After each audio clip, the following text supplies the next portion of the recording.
সুপ্রিয় বন্ধুরা, আসসালামু আলাইকুম। ভারতীয়দের মাথা নষ্ট, ভারত সরকারের মাথা নষ্ট।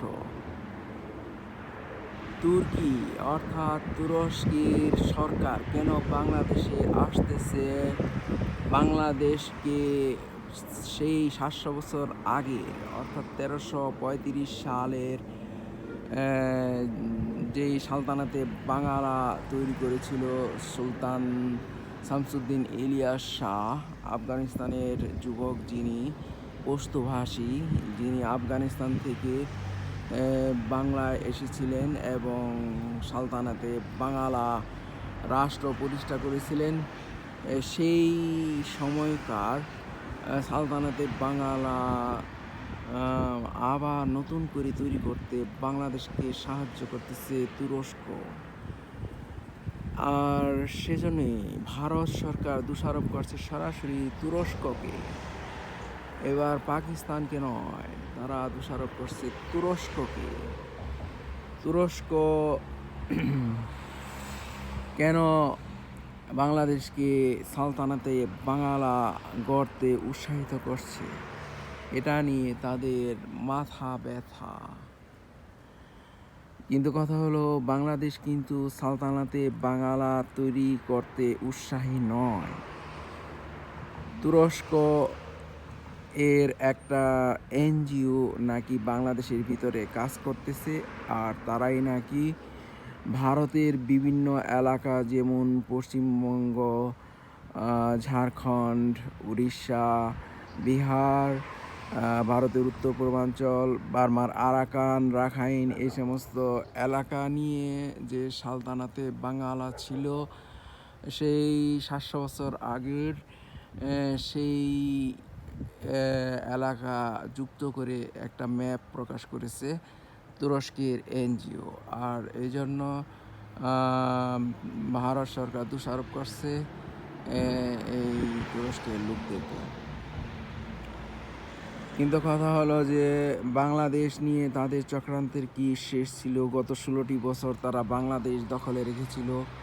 বাংলাদেশের বিরোধী দলীয় নেতাকর্মীদেরকে ভারতীয় প্রশাসনিক লোকেরা বাংলাদেশের ভিতরে ডিটেনশন সেন্টারে নির্যাতন করত। আওয়ামী লীগাররা ভারতীয়দেরকে বাংলাদেশের ভিতরে এসে সেগুলি করার সুযোগ তৈরি করে দিয়েছিল। আওয়ামী লীগ এবং ভারত সরকার যৌথভাবে বাংলাদেশের বিভিন্ন স্থানে বিভিন্ন বিরোধী দলীয় নেতা নেত্রীদেরকে গুম নির্যাতনের কাজে জড়িত ছিল। তো আর এখানে সাহায্য করতেছে ভারতের বিশেষ বন্ধু ফিশরাইলিরা ভারতের বিশেষ বন্ধু।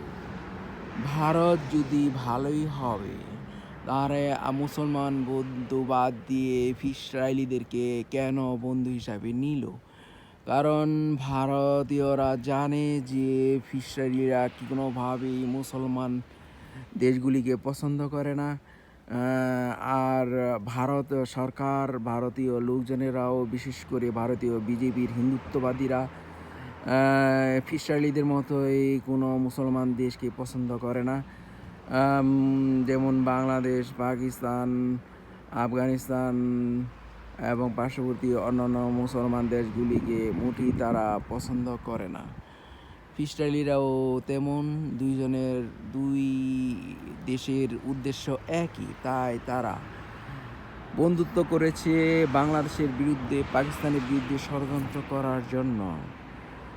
আর তারা গত 16টি বছর ফিশরাইলিদের সাহায্যে বাংলাদেশের ভিতরে বিভিন্ন ধরনের কুকর্ম করেছে। আজ 5ই আগস্ট তাদেরকে উৎখাত করেছে বাংলাদেশের ছাত্র জনতা। ভারতীয়দের পরাজয় হয়েছে বাংলাদেশে, আর ভারতীয়দের চাকরানি শেখ হাসিনা গিয়ে পালিয়েছে সেই ভারতে। সেখানে তাদের প্রভুদের আশ্রয়ে আছে শেখ হাসিনা। তার ছেলে জয় আছে বিদেশে, যুক্তরাষ্ট্রে, তার বোন রেহানা কোথায় আছে জানি না, তার মেয়ে পুতুল শুনেছি ভারতেই আছে। তো কথা হলো যে ভারতের চাকরানিরা ভারতেই লুকিয়ে আছে। তাই বাংলাদেশকে কোনোভাবেই ভারতকে আর বন্ধু ভাবলে আম, ঠিক হবে না।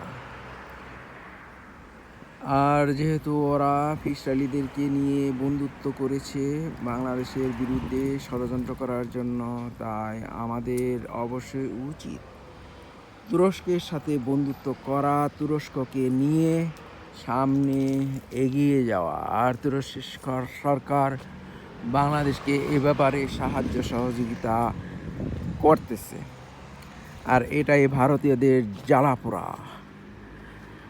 তাই বন্ধুরা, সবাই আমরা বাংলাদেশের স্বাধীনতা সার্বভৌমত্ব ধরে রাখার জন্য ভারতীয় রাজাকার বাহিনী অর্থাৎ আওয়ামী লীগার বাহিনীকে চিরতরে উৎখাত করব এবং তাদেরকে বিচারের কাঠগড়ায় আনবো। যদি তাদের বিচার না করা হয় তাহলে কোনোভাবেই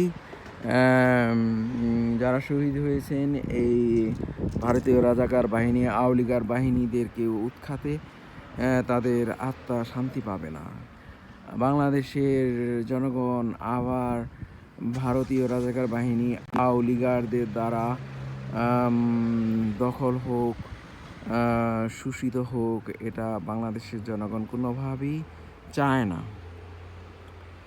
তো বন্ধুরা, বাংলাদেশের স্বাধীনতা সার্বভৌমত্বের বিজয় হোক, ভারতীয় আওয়ামী লীগার রাজাকার বাহিনীর পরাজয় হোক, ওদের শাস্তি দেওয়া হোক, এই প্রত্যাশায় আমরা রাখবো, এই প্রত্যাশায় রাখি। আসসালামু আলাইকুম ওয়া রাহমাতুল্লাহ।